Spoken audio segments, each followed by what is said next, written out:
네, 보좌 앞으로 나오신 모든 성도님들을 축복합니다. 오늘은 디모데후서 2장 말씀을 가지고 그리스도 예수의 좋은 일꾼이란 제목으로 말씀을 나누겠습니다. 부모의 마음은 항상 자녀들을 향해 있습니다. 특히 기독교 신앙을 갖고 있는 부모는 자녀들을 향한 간절한 기도 제목이 있죠. 자녀들이 신실한 믿음의 사람이 되기를 바라는 것입니다. 오늘 말씀에도 보면 영적 아들인 디모데를 향한 사도 바울의 간절함을 발견할 수 있습니다. 이는 곧 우리를 부르신 하나님의 마음이기도 하죠. 당시 사도 바울은 로마 감옥에 투옥 중이었습니다. 그리고 점점 순교의 시간이 다가오고 있음을 느끼고 있었습니다. 이에 예배소에서 목회하던 디모데에게 어려운 상황이지만 지금 굉장히 고난 가운데 있지만 그리스도 예수의 좋은 일꾼이 되어 맡겨진 사명을 다하라 권면하고 있는 것입니다.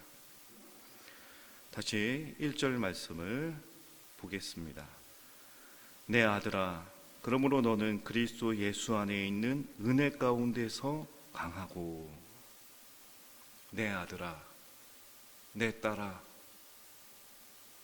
하나님께서 우리를 이렇게 부르시지요. 내 딸아, 내 아들아, 그리스도 예수 안에서 담대하라. 놀라지 말라. 두려워하지 말라. 강하고 담대하라. 하나님께서 우리를 격려해 주십니다. 그리고 3절 말씀을 통해 이와 같이 권면하고 있죠. 너는 그리스도 예수의 좋은 병사로 나와 함께 고난을 받으라. 사실 어느 부모가 자식들이 고생하는 것, 고난받는 것을 기뻐하겠습니까?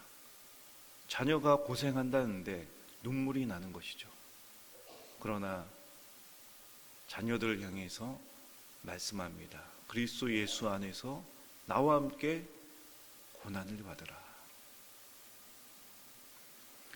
우리가 그리스도인으로 살아간다는 것, 믿음을 갖고 세상의 중심에서 살아간다는 것이 사실은 고난입니다.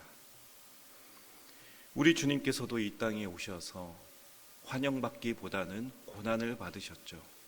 예수님께서는 사람들의 시기 질투를 받고 외면을 받고 결국 십자가에 달려 죽으셨습니다. 그러나 중요한 사실은 무엇입니까? 주님의 고난과 주님의 죽으심이 우리에게 생명이 되었다는 것입니다. 믿음의 삶, 복음이 이런 것이죠. 그리스도인의 삶이 이런 것이죠. 고난이 많은 십자가의 길을 우리가 걸어가고 있지만 이 길 위에서 많은 영혼들이 생명의 길로 주님 앞에 나오는 그 생명의 길이 활짝 열리게 되는 것입니다. 하늘의 밀이 땅에 떨어져 죽어야 많은 열매를 맺는 것처럼 주님과 함께 고난에 참여하는 것, 내가 그리스도인으로 살아가는 것, 성도로서 살아가는 것, 그 삶에 놀라운 십자가의 부활의 영광이 나타난다는 것을 권면합니다. 이어서 사도 바울은 4절부터 6절까지 그리스도 예수의 좋은 일꾼에 대한 세 가지 비유의 말씀을 합니다. 먼저는 병사입니다. 군복무를 하는 병사는 명령에 복종하죠. 그러므로 자신의 삶에 얽매이지 않습니다.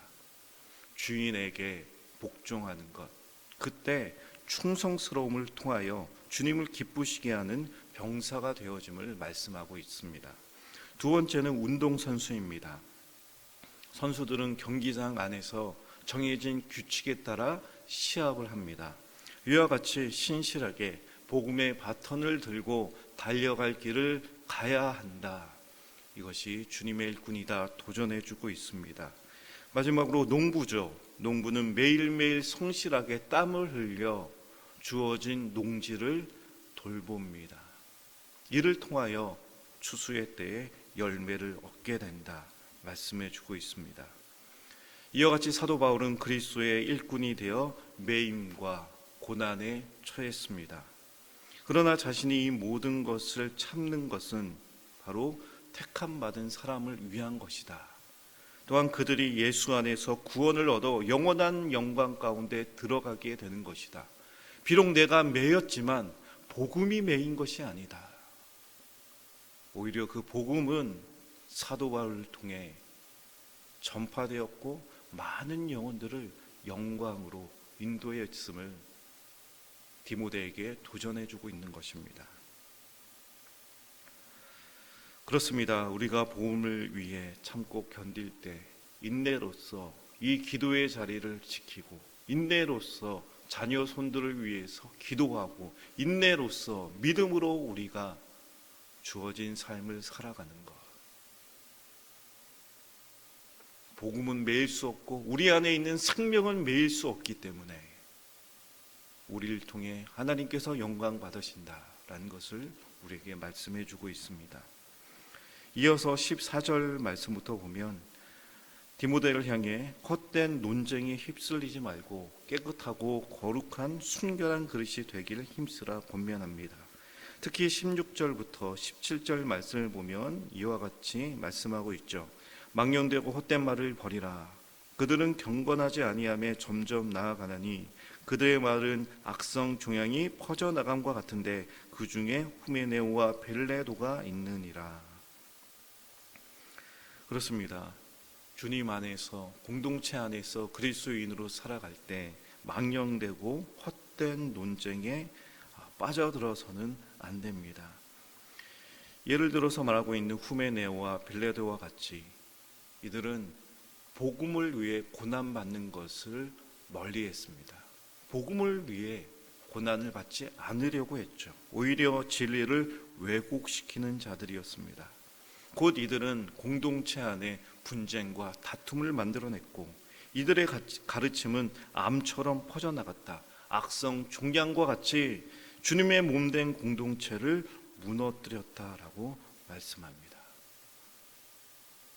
거짓 교훈과 헛된 논쟁 안에 갇히는 것, 다툼을 일으키고 주님의 몸을 흔들어 놓는 어려움이 찾아오게 되어지는 그 모습을 우리는 바라보아야 하는 것이죠. 만약 그들에게 거짓 교훈에 얽매이는 사람들이 있다면 온유함으로 가르치고 훈계하라 말합니다. 그러면 하나님께서 이들로 회개시켜 진리를 깨닫게 해줄 것이다 말씀하고 있죠. 마지막으로 20절부터 21절 말씀을 통해 그릇 비유를 말씀하십니다. 20절부터 21절 말씀 함께 읽겠습니다. 큰 집에는 금그릇과 은그릇뿐 아니라 나무그릇과 질그릇도 있어 귀하게 쓰는 것도 있고 천하게 쓰는 것도 있나니 그러므로 누구든지 이런 것에서 자기를 깨끗하게 하면 귀히 쓰는 그릇이 되어 거룩하고 주인의 쓰심에 합당하며 모든 선한 일에 준비함이 되리라. 아멘. 그렇습니다. 하나님의 나라를 위해 여러 그릇들이 존재합니다. 하나님께서 그 그릇들을 만드셨죠. 그러나 중요한 것은 무엇입니까? 깨끗한 그릇이 주인의 쓰기에 합당하다 말씀합니다. 집에서 살림하시는 성도님들은 다 아실 겁니다. 누가 더러운 그릇, 설거지도 하지 않은 그릇에 밥을 푸고 반찬을 올리고 국을 뜨겠습니까? 그렇지 않죠. 도저히 그럴 수가 없습니다. 이와 같이 어떤 그릇, 저 그릇, 요 그릇 중요한 것이 아니라 하나님 앞에, 주인 앞에서 깨끗하고 순결한 그릇만이 주인의 쓰기에 합당하다.